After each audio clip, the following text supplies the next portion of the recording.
नमस्कार. पंचवार्षिक नगरपालिका निवडणुकीच्या प्रचाराची सांगता आज दिनांक 1 डिसेंबर रोजी होत आहे.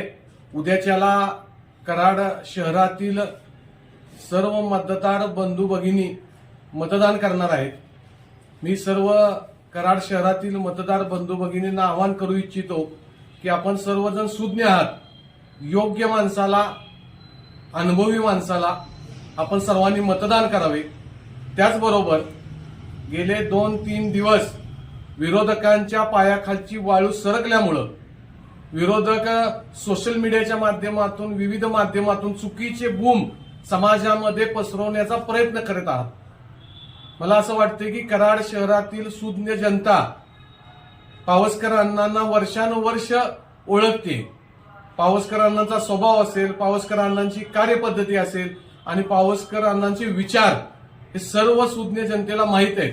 परंतु राजकारणी जी लोक आहेत त्यांना फक्त निवडून यायचंय आणि केव्हा एकदा नगरपालिकेत जाऊन बसतोय आणि टेंडर प्रोसिजर करतोय, याच्याशिवाय काही त्यांना गडबड लागलेली नाही. मी उमेदवारांची नावं घेणार नाही, परंतु कराड शहरातील सुज्ञ जनता सगळ्यांना माहिती आहे की असं होऊ शकतं भविष्यात 2 वर्षानंतर कराड नगरपालिका विक्रीला निघालेली आहे, अशी परिस्थिती होऊ शकते. त्यामुळं मी सर्व कराड शहरातील मतदार बंधू भगिनींना आवाहन करू इच्छितो की आपण योग्य माणसाला म्हणजेच पावसकर अण्णांना बहुमताने विजयी करावं. भारतीय जनता पार्टी एकमेव असा पक्ष आहे की समाजाचं काहीतरी देणं लागतो अशा दृष्टिकोनातून सातत्यानं काम करत असतो. कालच आपण बघितलं, महाराष्ट्राचे मुख्यमंत्री या ठिकाणी आले होते. त्यांनी आवाहन केलं की लाडकी बहीण योजना ही आयुष्यभर मी बंद होऊन देणार नाही. त्याचबरोबर मुख्यमंत्र्यांनी सांगितलं की कराड शहरामधील जेवढ्या झोपडपट्ट्या आहेत त्या ठिकाणी 100% कॉन्क्रीटची घरं म्हणजे प्रत्येक झोपडपट्टी धारकाला फ्लॅट उपलब्ध होईल अशा दृष्टिकोनातून केंद्र सरकारकडे मी प्रयत्न करणार आहेत. बोले तैसा चाले असा आपला मुख्यमंत्री आहे.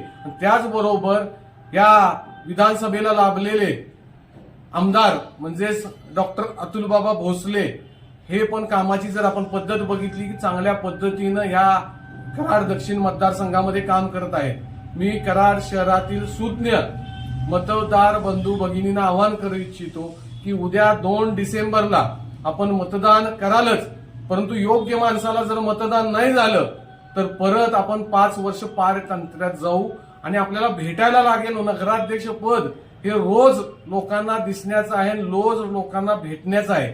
आपल्याला जर भेटायचं असेल तर मी सांगायची गरज नाही की उमेदवार आपल्याला भेटतील का नाही भेटतील. इतर उमेदवार जर आपण चुकीचा काही निर्णय घेतला तर त्याचं नुकसान हे कराडकर नागरिकांना सोसावं लागेल. मी सर्व कराडकर नागरिकांना, मतदार बंधू भगिनींना आवाहन करू इच्छितो की आपण चोखंदळपणे मतदान करावं, कोणत्याही अफवेला बळी पडू नये.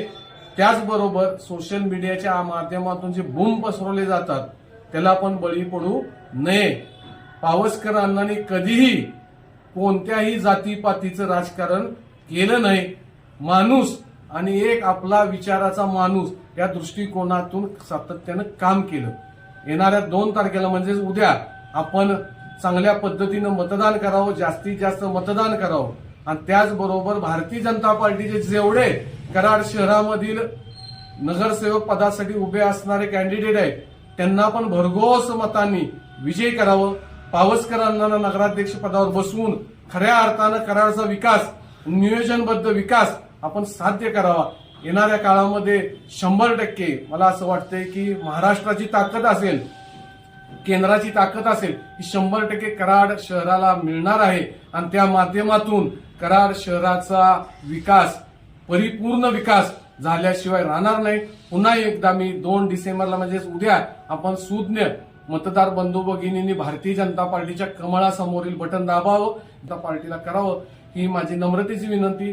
त्याचबरोबर एक विषय असा आहे, उद्याच्याला काही ठिकाणी दहशत पसरून मतदान कमी होण्यासाठी प्रयत्न करतील.